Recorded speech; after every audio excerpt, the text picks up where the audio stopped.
오늘 요한복음 강의 25번째 시간입니다. 예배자는 성령님을 알아야 한다라는 제목으로 하나님의 말씀 전하도록 하겠습니다. 미국의 시인이자 사상가였었던 랠프 윌도 에머슨이라는 사람이 있었습니다. 그가 남긴 명언 가운데 다음과 같은 명언이 있었는데요. 세상에 없어서는 안 될 사람이 되라. 세상에 찾는 사람이 되라. 라는 그러한 명언을 남겼습니다. 자, 이러한 멋진 명언을 남긴 이 에머슨이라는 사람은요, 목회자의 가정에서 태어났습니다. 그리고 그는 하버드 대학의 신학과에 들어가서 또 신학을 전공했었던 사람이고요. 그리고 이후에 그는 한 교회에서 목회를 하는 그런 목회자가 되게 됩니다. 자, 그런데 이러한 사람이 나중에 어떻게 되냐면 그는 나중 기독교를 떠나게 되는 그러한 사람이 되게 됩니다. 그리고 그는 범신론적 철학에 심취 않은 그러한 사람으로 전락하게 됩니다. 그는 그가 남긴 그러한 명언처럼 세상에 찾는 사람은 되었습니다. 미국의 문학에 지대한 공헌을 한 사람으로 평가를 받습니다. 자, 그러나 그는 결국 하나님을 떠난 사람이 되었다는 거죠. 다시 말하면 그는 하나님께서 찾으시는 그러한 사람은 결국 되지 못했음을 알 수가 있습니다. 제가 이 사람을 생각해 보면서요, 아무리 어떠한 사람이 세상이 찾는 그러한 사람이 된다 한들 그 세상의 모든 만물을 창조하신 하나님께서 찾으시는 그러한 사람이 되지 못한다라고 한다면 과연 그러한 사람이 인생을 성공한 사람이라고 말할 수 있을까? 한번 그 부분에 대해서 생각을 해보게 되었습니다. 사랑하는 성도님들, 저와 여러분들은 무엇보다도 창조주 하나님께서 찾으시는 그러한 사람이 되어야만 될 줄 믿습니다. 아멘. 그렇다면 하나님께서는 어떠한 사람을 찾으실까요? 오늘 본문 말씀에서 예수님께서는 우리에게 말씀해 주실 때 이렇게 말씀해 주십니다. 예배하는 자들을 찾으시느니라 라고 말씀해 주십니다. 즉 하나님께서는 예배자를 찾으신다라는 것이죠. 오늘 우리가 함께 살펴볼 요한복음 4장 20절부터 24절까지의 이 말씀은 계속해서 예수님께서 사마리아 여인과 대화하는 내용에 해당이 됩니다. 자, 이 5절밖에 되지 않는 이 말씀을 살펴보시면은요, 예배라는 이 중요한 단어가 무려 10번이나 사용되고 있는 것을 살펴볼 수가 있습니다. 즉 하나님께서 찾으시는 예배자가 어떠한 사람이고 어떻게 그러한 예배자가 될 수 있는지를 알려주는 말씀이 오늘 본문의 말씀입니다. 이 시간 시작할 때 먼저 여러분들을 축복하옵기는 오늘 이 주시는 말씀을 통하여서 다시금 하나님이 찾으시는 참된 예배자가 다 되실 수 있게 되시기를 주님의 이름으로 간절히 축복드립니다. 아멘. 우리 함께 하나님의 말씀 본문 같이 함께 읽어보도록 하겠습니다. 우리 조상들은 이 산에서 예배하였는데 당신들의 말은 예배할 곳이 예루살렘에 있다 하더이다. 자, 사마리아 여인이 예수님께 먼저 이렇게 말하는 것입니다. 우리 조상들은 이 산에서 예배하였는데, 자, 사마리아 사람들은요, 예배의 장소를 어디로 선택을 했냐면 바로 그리심 산을 예배의 장소로 선택을 했습니다.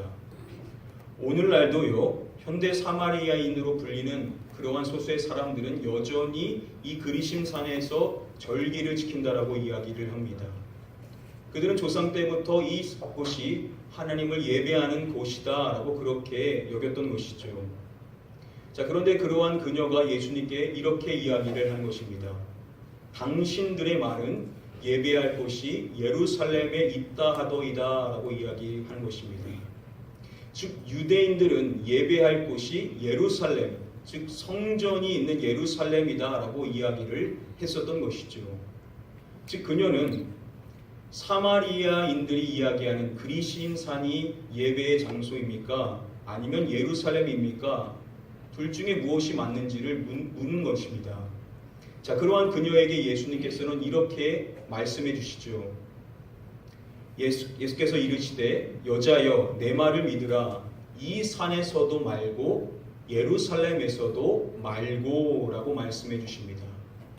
자, 자, 그리신 산입니까? 아니면 예루살렘입니까? 라고 장소를 묻는 그녀에게 예수님께서는 이 산에서도 말고 예루살렘에서도 말고 라고 말씀해 주심으로써 그녀의 관심대로 장소가 중요한 것이 아님을 말씀해 주십니다. 자, 그러면 뭐가 중요한가? 마지막에 예수님은 이렇게 말씀해 주시죠. 예배할 때가 이르니라 라고 말씀해 주십니다. 장소에 대해서 묻는 그녀에게 장소가 아니라는 것입니다. 예배할 때에 대해서 말씀을 해 주신다는 것이죠. 자, 여기서 때라고 번역이 된 이 헬라어는 호라라는 이 단어인데요. 이 단어가 여기서만 쓰인 것이 아니라 23절의 말씀에도 보시면은 예수님은 예배와 관련해서 또 말씀하십니다. 예배할 때라고 말씀해 주시죠. 여기서도 마찬가지로 때라고 번역이 된 단어가 동일한 호라라는 단어입니다. 그리고 예수님은 한 번 더 이 단어를 사용하십니다. 예배할 때가 온다니 곧 이때라 라고 말씀해 주실 때 이 단어 역시도 동일한 단어입니다.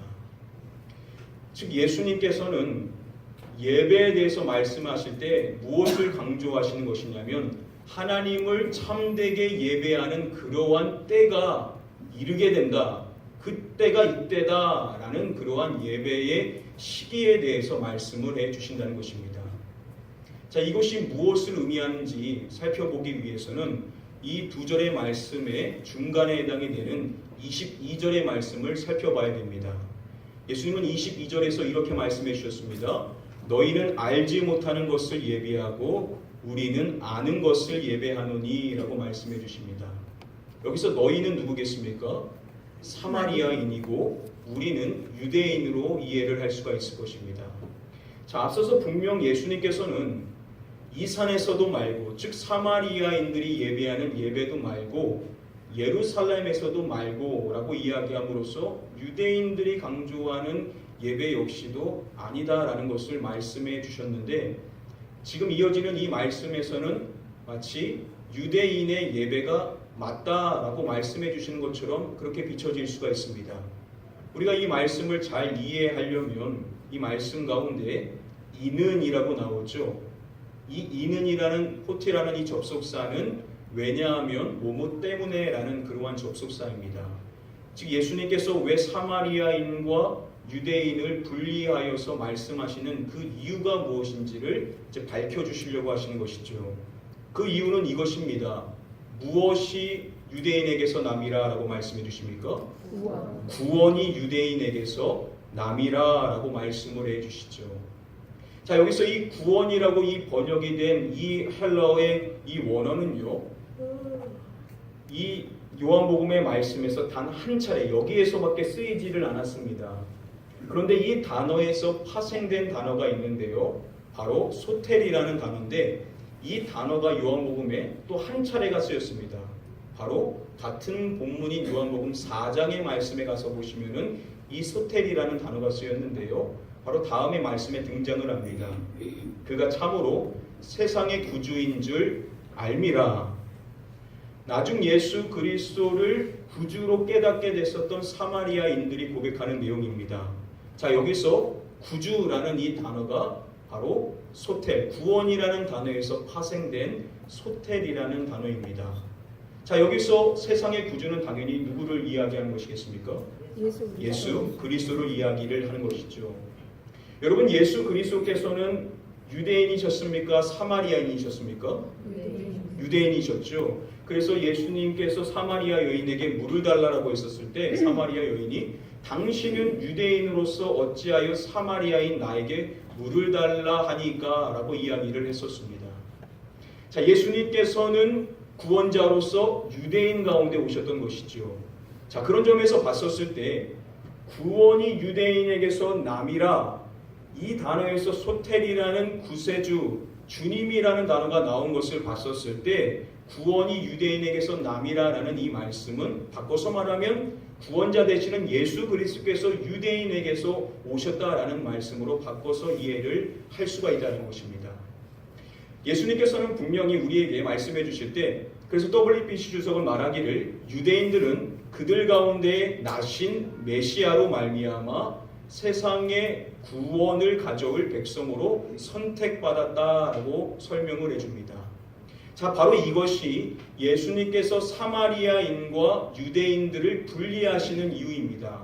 바로 자신은 유대인으로서 이 세상에 오셨고 유대인 가운데 메시아로서 그 사역을 성취해 나가시는 분이심을 말씀해 주시는 것이 바로 이 22절의 말씀이라는 것이죠. 자, 이러한 이해를 갖고 다시금 본문의 말씀을 문맥상 보시면은 예수님은 예배할 때를 말씀하셨습니다. 예배할 때가 이르니니 예배할 때가 오나니 곧 이때라라고 말씀하실 때 중간에 구원이 유대인에게서 남이라, 바꿔서 말하면 구세주 되시는 예수 그리스도께서 유대인에게서 나신다라고 말씀을 해주신다는 것은 어떠한 의미겠습니까? 바로 이 예배할 때, 하나님을 참되게 예배할 때가 오는데 곧 이때라라고 말씀을 해주신다는 것은, 이때라는 것은 누가 오신 시기를 이야기하는 것이겠습니까? 예수 그리스도가 오신 시기를 이야기를 하고 있다는 것이죠. 즉 우리가 하나님을 참되게 예배할 수 있게 되는 것은 누구를 통하여서 그렇게 예배할 수 있냐면 바로 예수 그리스도를 통하여서 하나님께 참되게 예배할 수 있다라는 것을 예수님께서는 우리에게 첫 번째로 말씀을 해주시고 계신다는 것이죠. 즉 우리가 하나님 앞에서 예배하는 자가 올바로 되기 위해서는 예수 그리스도를 알아야 된다는 것입니다. 앞서서 말씀드렸었던 이 메머슨이라는 이 사람이 목회자의 가정에서 태어났고 자신도 목회자가 됐었는데 어떻게 그러한 사람이 기독교를 떠날 수가 있었던 것일까요? 그의 가정과 또 그가 소속되어 있었던 그러한 교회는요, 어떠한 교회였냐면 유니테리언주의에 있는 그러한 교회입니다. 유니테리언은 이단입니다. 어떠한 이단이냐면 단일 신론을 믿는, 하나님만이, 성부 하나님만이 하나님이시고 성자 하나님이신 예수 그리스도는 하나님이 아니시다라고 믿는 그러한 이단에 해당이 됩니다. 자, 그가 목회자였지만 그가 소속되어 있는 교단은 바로 예수 그리스도를 알지 못하는 이단이었던 것이죠. 그가 왜 기독교를 떠난 것이겠습니까? 물론 여러 가지 정황이 있겠지만 본질적인 이유를 따진다라고 한다면 그는 예수 그리스도를 알지 못하는 사람이었었고 결국 그는 하나님이 찾으시는 예배자가 될 수 없었음을 유추해 볼 수가 있는 것입니다.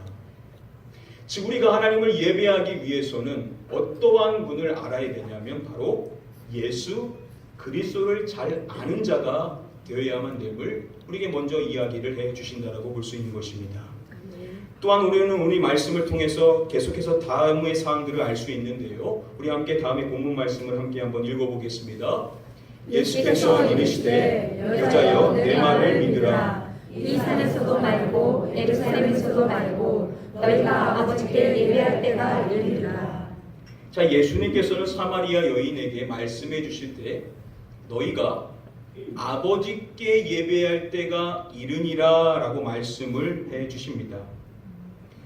자, 그녀가 이야기했었던 말씀을 보십시오. 우리 조상들은 이 산에서 예배하였는데 예배를 이야기할 때 그 예배의 대상을 이야기하지 않죠. 단지 자신의 조상들을 이야기합니다. 여기서 이 조상이라는 이 단어와 예수님께서 말씀해 주시고 계시는 아버지라는 단어는 동일한 단어입니다. 그녀는 자신의 조상들이 드렸었던 그 예배를 이야기했지만 예수님께서는 동일한 단어를 통하여서 너가 드려야 될 그 예배의 대상이 바로 아버지다라는 것을 말씀해 주심으로써 예배의 대상을 명확하게 이야기를 해주고 계십니다. 자, 이러한 강조는요, 말씀 가운데 계속해서 반복되게 되는데요. 23절의 말씀에도 보시면은 예수님은 아버지께 참되게 예배하는 자들이라고 말씀해 주심으로써 예배의 대상이 명확하게 아버지다라는 것을 말씀해 주셨고 또 이 말씀에서 한 번 더 예수님은 또 이렇게 말씀하십니다.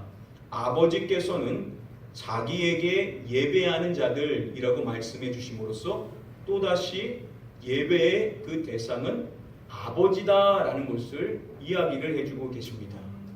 즉 예수님께서 우리에게 말씀해 주시는, 강조해 주시는 우리의 예배의 대상이 누구냐? 바로 아버지라는 것이죠. 이러한 개념은 당시 사마리아인이든 유대인들이든 결코 익숙한 것이 아니었었습니다. 그들은 하나님을 아버지라고 부르지 않았었던 것이죠. 근데 예수님께서는 명확하게 예배의 대상이 아버지다라고 이야기를 해주고 있다는 것입니다. 자, 아버지께 예배한다라는 것이 무엇을 이야기하는지 주석가 안드레아스는 이렇게 설명해 줍니다. 하나님과 예배자 사이에 인격적인 친밀한 상호관계를 암시하는 것이다 라고 설명을 해줍니다. 즉 우리의 예배의 대상이 아버지다 라고 말하는 그 표현, 아버지께 예배한다 라는 그 표현은 우리가 하나님과의 인격적인 아주 친밀한 관계가 형성되어야만 함을 이야기해주는 그러한 말씀이라는 것이죠. 즉 예수님께서 우리에게 두 번째로 말씀해 주실 때 우리가 하나님을 참되게 예배하기 위하여서 알아야 될 그러한 분은 누구시냐면 우리의 아버지 되시는 아버지 하나님이다라는 것을 또한 우리에게 두 번째로 말씀해 주신다는 것입니다. 첫 번째는 예수 그리스도를 알아야 하나님을 참되게 예배할 수 있는 것이고, 하나님을 참되게 예배하기 위해서는 우리의 아버지 하나님께서 어떠한 분이신지를 또한 알아야 된다라는 것을 두 번째로 말씀해 주신다는 것입니다. 한 가지를 더 살펴봐야 되는데요. 오늘 본문 말씀 가운데 아무래도 우리가 가장 주목하게 되는 부분은 바로 이 부분일 것입니다. 영과 진리로 예배라고 예수님은 말씀해 주시죠. 자, 우리가 과거에 봤었던 개역 한글 번역은요, 어떻게 이것을 번역했었냐면 신령과 진정으로 번역을 했었죠. 우리가 오랜 기간 동안 개역 한글을 봤었기 때문에 어떤 분들은 신령과 진정이라는 단어가 더 친숙하실지 모르겠습니다. 자, 그런데 대부분의 주석가들은 보다 바른 번역은 영과 진리다라고 그렇게 설명을 해줍니다. 예수님께서 말씀해 주시는 이 영과 진리로 예배라는 것은 하단에 보시면은 이렇게 예배하는 이라고 말씀해 주시죠. 이렇게 역시도 영과 진리를 말씀해 주시는 것이고, 이어지는 24절에도 보시면은 예수님은 또 한 번 영과 진리로 예배하는 것을 반복하여 강조해 주십니다. 즉 마지막으로 우리가 알아야 될 내용은 바로 영과 진리라는 것이죠. 자, 여기서 이 영이라고 번역이 된 단어는 푸뉴마라는 단어고요. 진리라고 번역이 된 이 단어 알레데이아라는 단어인데요. 요한복음의 말씀에서 예수님께서 이 두 단어를 함께 연결해서 쓰시는 그러한 말씀들이 몇 구절 있습니다. 그 말씀들 가운데 몇 가지 살펴보시면은요. 그는 진리의 영이라 세상은 능히 그를 받지 못하나니. 예수님께서 말씀해 주시는 또 다른 보혜사인 진리의 영은 누구시겠습니까? 성령님을 이야기하죠. 자, 성령님을 말씀할 때 진리라는 단어가 앞서서 살펴봤었던 알레데이아라는 단어이고요. 또한 영이라는 단어가 푸뉴마라는 단어입니다. 즉 성령님을 이야기할 때 진리의 영이다라고 예수님께서는 말씀을 해주신 것입니다. 또한 예수님께서는 성령님을 말씀하실 때 또 이렇게 말씀하셨습니다. 진리의 성령.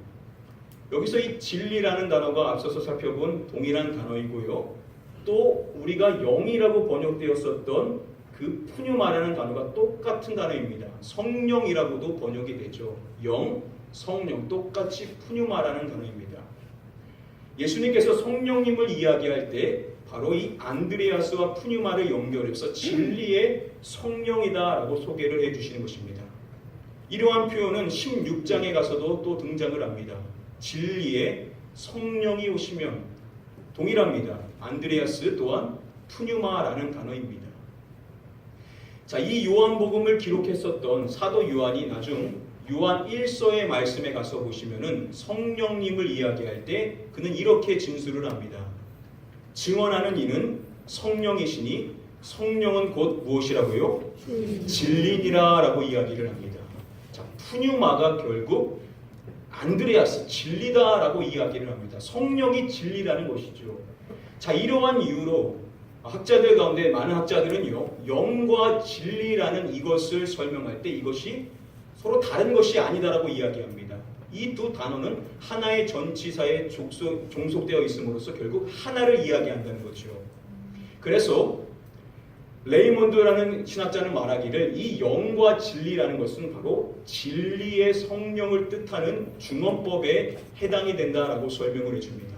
즉 영과 진리는 다른 것이 아니라 바로 한 분 성령님을 이야기한다는 것으로서 결국 저와 여러분들은 어떻게 예배해야 된다는 것입니까? 성령으로 예배하는 자가 되어야만 된다라는 것을 우리에게 또한 말씀을 해 주신다는 것입니다. 아멘. 자, 그렇다면 우리가 하나님을 참되게 예배하기 위하여서 우리가 반드시 알아야 될 분이 있는데 그분이 누구시냐? 성령 하나님이다라는 것을 또한 마지막으로 우리가 살펴볼 수가 있다는 것입니다. 정리해보면 이렇습니다. 우리가 하나님을 참되게 예배하기 위해서는 저와 여러분들은 아버지 하나님을 알아야 됩니다.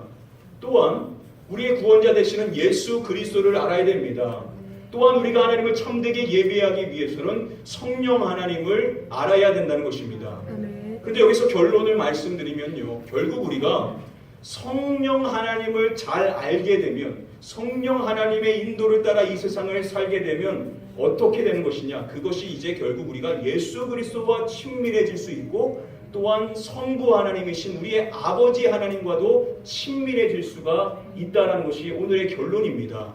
왜 그러신가? 왜 그런 이유가 무엇인지 우리 두 구절의 말씀을 통해서 간단히 좀 살펴보도록 하겠습니다. 우리 다음에 말씀을 함께 한 목소리로 읽어보도록 하겠습니다. 무릇 하나님의 영으로 인도함을 받는 사람은 곧 하나님의 아들이라. 너희는 양자의 영을 받았으므로 우리가 아빠 아버지라고 부르짖느니라. 자, 성경에서 성령님을 이야기할 때는 하나님의 영, 예수 그리스도의 영, 예수의 영, 그리스도의 영이라고 이야기합니다. 자, 지금 하나님의 영이라는 것은 결국 누구를 말씀해 주신 것이겠습니까? 성령님을 이야기하는 것입니다. 성령으로 인도함을 받는 사람은 곧 하나님의 누구라고요? 하나님의 아들이라 라고 말씀해 주십니다. 우리가 성령으로 인도함을 받는 인생의 삶이 하나님의 아들의 삶을 살아가는 것이다 라고 이야기함으로써 우리가 성부 하나님을 잘 알려면 바로 하나님의 영이신 성령의 인도함을 받아야 된다라고 이야기하고, 또한 바울은 이렇게 말하죠. 양자의 영을 받았으므로 우리가 아빠 아버지라고 부르짖느니라 라고 이야기합니다. 양자의 영 역시도 동일합니다. 우리를 아들 삼아주시는 영이라는 것을 결국 성령님을 이야기합니다. 성령님을 받았으므로 우리가 하나님을 뭐라고 부른다고요? 아빠 아버지라고 부르짖느니라 라고 이야기합니다. 저와 여러분들이 하나님을 친밀하게 느낄 수 있는, 하나님을 아빠 아버지라고 부를 수 있는 그 비결은 어디에 있냐? 바로 성령님께 있다라는 것이죠. 아멘. 저와 여러분들이 우리의 부모님이 아닌 그러한 분에게 아빠라고 불러봐라. 부르기 힘들죠. 내 아버지가 아닌데 어떻게 아빠라고 부를 수가 있겠습니까? 우리가 하나님을 아빠라고 부를 수 있는, 아빠 아버지라고 부를 수 있는 것은 그냥 되는 것이 아니라 성령님을 통하여서 그것이 가능하다라고 이야기함으로써 우리가 하나님을 친밀하게 느낄 수 있는 비결은 어디에 있냐? 바로 성령 하나님께 있다라는 것을 이야기를 해준다는 것입니다. 아멘. 즉 성령으로 인하여서 우리는 성부 하나님과 친밀해질 수 있다라는 것을 첫 번째로 살펴볼 수 있는 것이고요. 또한 예수님께서 성령님을 진리의 성령이라고 말씀하실 때 그분이 오셔서 무엇을 증언한다라고 이야기하냐면 이렇게 말씀해 주십니다. 진리의 성령이 오실 때에 그가 누구를 증언하실 것이요? 라고 말씀해 주십니까?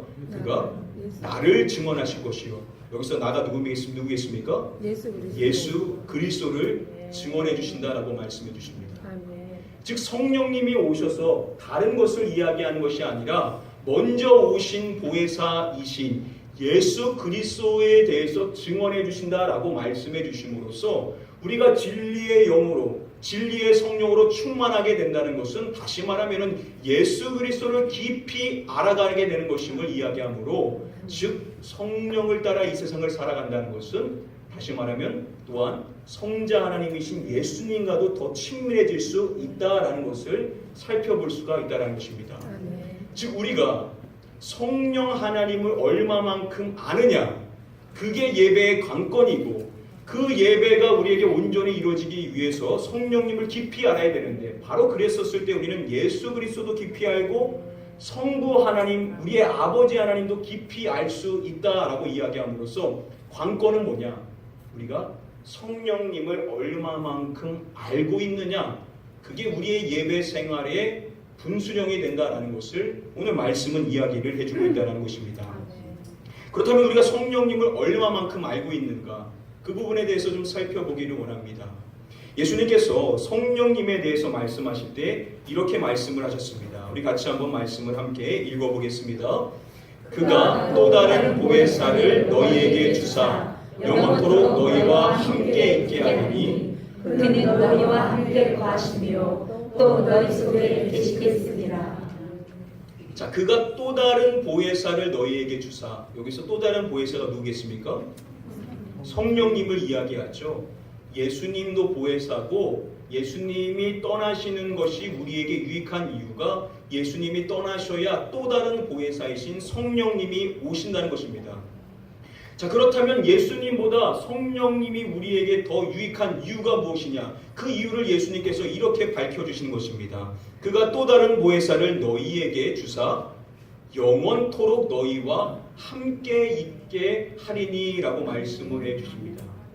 예수 그리스도께서는 육체를 입고 이 땅에 오셨기 때문에 우리와 물리적으로 한계가 있을 수밖에 없으셨던 분이셨습니다. 그런데 그분께서 승천하시고 나셔서 영이신 성령 하나님을 우리에게 부어주실 때 그 성령 하나님은 우리와 한순간도 떨어지지 않는 영원토록 우리와 함께 하시는 하나님이 누구시냐? 바로 성령 하나님이시다라고 이야기를 해주신다는 것입니다. 그러한 성령 하나님을 말씀해 주실 때 우리와 영원히 함께 있다라고만 말씀하신 것이 아니라 또 이어서 이렇게 말씀해 주시죠. 그는 너희와 함께 거하심이요. 이 말은 어떠한 의미냐면 성령님은 우리와 함께 사시는 분이시다라고 이야기를 하는 것입니다. 우리가 함께 사는 사람이 누굽니까? 가족이죠. 성령님께서는 우리와 그냥 영원히 함께 하신 그러한 추상적인 분이 아니라 우리와 함께 살아가시는 분이시다. 마치 우리가 가족과 같이 여겨야 될 분이 누구냐면 바로 성령님이다 라고 이야기를 하시고, 그러한 성령님에 대해서 또 말씀하실 때 이렇게 말씀해 주십니다. 또 너희 속에 계시겠습니다 라고 말씀해 주심으로써 성령님은 우리 안에 거하시는 분이시다 라고 말씀을 해주신다는 것입니다. 정리하면 성령님은 어떠한 분이시냐? 저와 여러분들과 한순간도 떨어지지 않는 영원히 함께 하시는 분이시고, 또 그 성령님은 우리와 함께 사시는 분이시고, 그 성령님은 또한 우리 안에 거하시는 분이시다라고 이야기를 해준다는 것입니다. 여러분 놀랍지 않습니까? 저와 여러분들 안에는 이미 성령의 역사가 있다라는 것이고, 그 성령님은 우리와 영원히 함께 하시고 우리와 함께 사시는 분이신다라고 이야기를 해준다는 것입니다. 그러면 성령의 역사는 명확합니다. 우리가 예수 그리스도를 믿었다는 것도 성령의 역사고, 그 성령의 역사 가운데 우리는 지금도 이 세상을 살아가는데 우리가 질문해야 될 것은, 그러면 우리는 그러한 성령님을 얼마만큼 인정하며 그 성령의 역사를 얼마만큼 사모하며 자각하며 이 세상을 살고 있느냐라는 것이죠. 얼마만큼 성령님을 늘 사모하며 이 세상을 살고 있느냐는 것입니다. 사랑하는 성도님들, 저와 여러분들이 성령 하나님, 우리와 영원히 함께 하시고 우리와 함께 사시고 우리 안에 거하시는 그 성령 하나님을 우리가 잘 알기 위해서는요, 무엇보다도 우리의 삶 속에서 자꾸만 성령님을 부르고 성령님을 인정하고 성령님을 사모하는 그러한 삶의 모습이 있어야만 될 줄 믿습니다. 그래서 중요한 게 뭐냐면 우리가 언어로서 자꾸만 시인하는 것이 중요하죠. 예수님께서 말씀해 주시는 그 말씀과 더불어 또한 살펴볼 것이, 바울이 이렇게 말합니다. 내가 이르노니 너희는 성령을 따라 행하라 라고 말합니다. 자, 성령을 따라 행하라. 여기서 행하다 라고 이 번역이 된 이 헬라 원어인 페리파테오라는 이 단어의 문자적인 뜻은 걷다라는 단어입니다. 그러니까 예수님께서 갈릴리 해변을 다니시다라고 했었을 때 동일한 단어가 바로 페르파테오라는 단어입니다. 저와 여러분들이 이 세상을 걸어나갈 때 어떻게 걸라라고 말씀해 주신 것입니까? 성령을 따라 걸으라라고 이야기합니다. 저와 여러분들이 이 세상을 살아갈 때, 걸어나갈 때마다 우리는 누구를 통하여 이 세상을 살아나가야 되냐? 바로 성령 하나님으로 이 세상을 걸어나가는 자가 되어야 된다라고 말씀을 해준다는 것입니다. 저와 여러분들 가운데서 걷지 않는 사람은 없죠. 이 세상을 계속해서 우리는 살아나갑니다. 걸어나가는 것입니다. 그런데 그 걸어가는 순간순간마다 우리는 어떻게 이 세상을 걸어나가야 되냐? 성령을 따라 걸어나가야 된다는 것입니다. 한순간도 성령님과 떨어질 수 없는 우리인데 그 성령을 따라 걸어나가라는 것은 어떠한 의미겠습니까? 우리는 한순간도 성령님의 그 역사에서 벗어날 수 없는 존재이기 때문에 항상 성령님을 인정하고 그 성령님과 함께 동행하는 자가 되어야 된다고 우리에게 말씀해 주시는 줄 믿습니다. 이러한 삶이 되기 위해서는 우리가 의식적으로 자꾸만 언어적으로 고백해야 될 필요성이 있습니다. 그래서 이렇게 한번 고백해 보기를 원합니다. 한번 따라해 보겠습니다. 성령님 인정합니다. 성령님 인정합니다. 성령님 환영합니다. 성령님 환영합니다. 성령님 사모합니다. 성령님 사모합니다. 성령님 오시옵소서. 성령님 오시옵소서. 성령님 인도해 주옵소서. 성령님 인도해 주옵소서. 사랑하는 성도님들, 저와 여러분들이 무엇을 하든지 간에 이 세상을 걸어나가실 때 여러분들이 운전을 하시든지 가정에서 설거지를 하시든지 직장에서 일을 하시든지 어떠한 공부를 하시든지 무엇을 하든지 간에 자꾸만 수시로 성령님을 시인하시고 성령님을 부르시고 성령님을 초청하시고 성령님과 긴밀한 대화를 자꾸만 이어나가심으로써 성령의 역사 안에서 늘 성령을 따라 걸어나가실 수 있는 저와 여러분들 되게 되시기를 주님의 이름으로 간절히 축복하며 축원드립니다. 오늘 말씀 맺도록 하겠습니다. 마지막으로 한 가지만 말씀드리고 말씀을 정리하겠습니다. 이 시대 조명한 신학자 가운데 스탠리 하워워스라는 그러한 신학자가 있습니다. 그가 집필한 책 가운데 Holy Spirit, 성령이라는 제목의 책이 있습니다. 그는 말하기를 서방 기독교가 성령 하나님을 홀대했다라고 지적을 하면서 그의 책에서 이렇게 이야기를 합니다. 성령이 없으면 그리스도인은 아무것도 아니다. 오소서 성령이시여 라는 말은 교회의 처음이자 마지막 기도이며 삶과 죽음 한가운데 우리가 붙잡는 유일한 희망이다 라고 이야기를 해줍니다.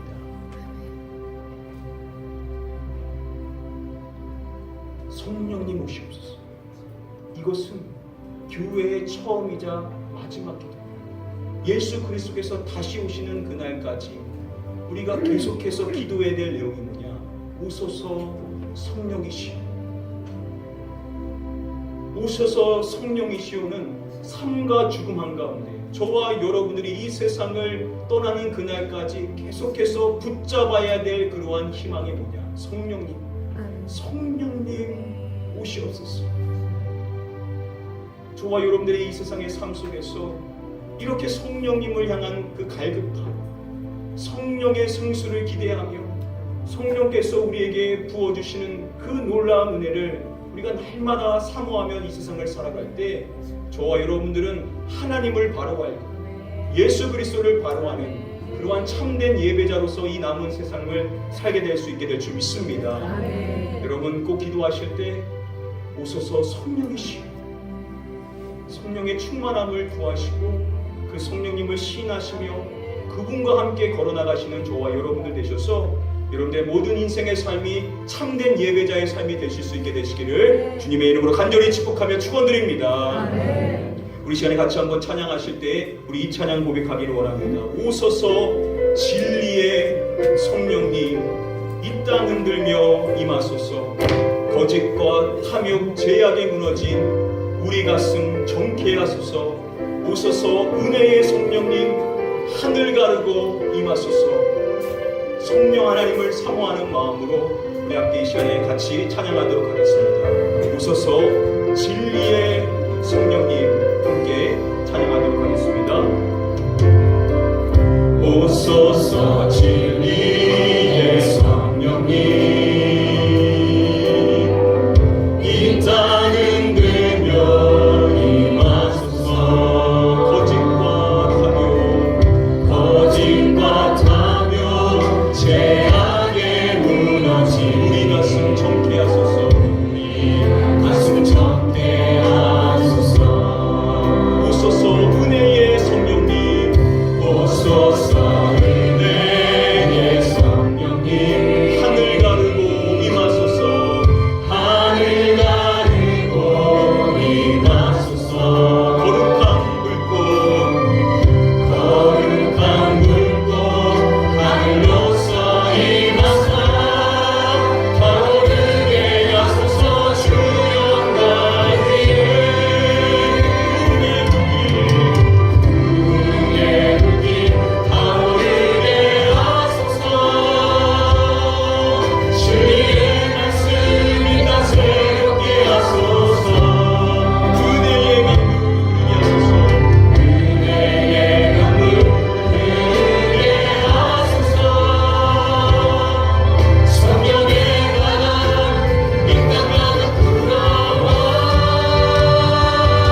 성령님을 사모하는 삶, 진리의 성령님을 늘 갈급해하며 그 성령의 그 충만함을 누리며 이 세상을 살아갈 수 있는, 성령님과 떨어져 살아갈 수 없는 우리의 인생임을 다시금 깨닫고 모든 인생의 삶을 걸어나갈 때 성령으로 살아갈 수 있는 삶이 될 수 있게 하여 달라고 우리의 신앙을 위해서 같이 한번 통솔 합심하여 기도하도록 하겠습니다. 기도합니다. 아버지 하나님, 이 시간에 하나님의 성령을 사모합니다.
아버지 하나님, 우리가 그렇게 오랫동안 신앙생활을 해왔지만 우리가 얼마나 성령 하나님을 인정하고 성령 하나님을 사모하며 이 세상을 살았는지 우리의 삶을 돌아볼 때 너무나도 연약한 모습이 많이 있었음을 이 시간 고백합니다.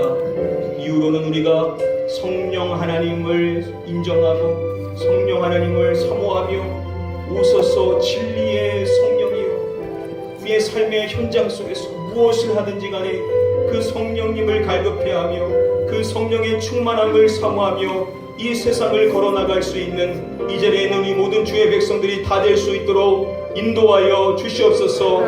혹시 상처받은 영혼들이 있습니까? 성령님 오실 때 그 마음 만지시고 너는 내 것이라, 내가 너를 낳았다 말씀하시며 모든 그 마음의 상처를 씻은 듯이 치유하시는 그 성령의 역사가 임하게 될 줄 믿습니다. 이 가운데 상처받은 심령들 성령의 역사를 통하여 온전하게 씻김받고 고쳐지는 역사가 임하게 하여 주시옵소서.